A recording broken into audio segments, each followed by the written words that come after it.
Hello বন্ধুরা, আজ আমি আপনাদেরকে দেখাবো কিভাবে ব্লগারে কাস্টম রোবট টেক্সট এনেবল করতে হয়। দেখুন বন্ধুরা, আমি আমার ব্লগারে কাস্টম রোবট টেক্সট এনেবল করেছি। এই ভিডিওটিতে সম্পূর্ণ প্রসেসটি দেখাবো।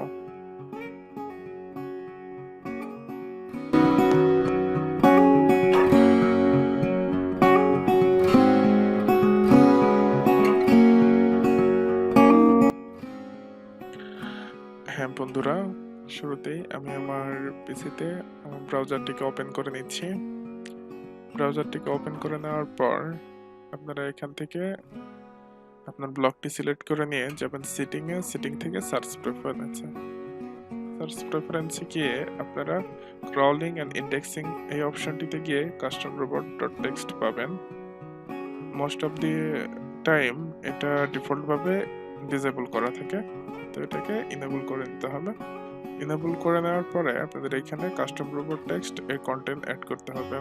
তো বন্ধুরা, সেটি করার জন্য আপনাদেরকে যেতে হবে একটি ওয়েবসাইটে, সেটি হচ্ছে ctrlq.org/blogger।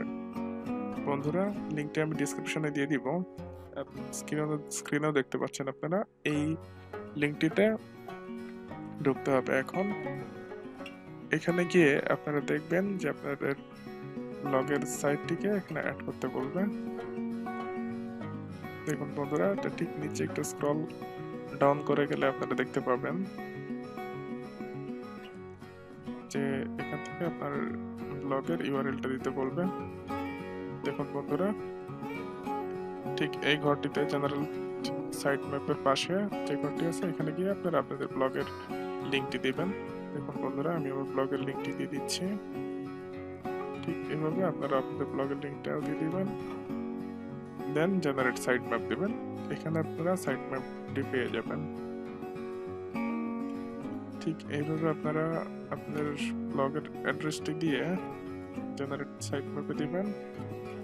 আর দেখুন বন্ধুরা, এই তো আমার কাস্টম রোবট টেক্সট এর যে সাইট ম্যাপ সেটা রেডি হয়ে গেছে। এখান থেকে এটাকে কপি করে নিয়ে গিয়ে আপনাদের জাস্ট হচ্ছে ওই রোবট টেক্সট এর যে কমেন্ট বক্সটা আছে সেখানে গিয়ে পেস্ট করতে হবে। দেখুন বন্ধুরা, এখানে আপনি পেস্ট করে দিব।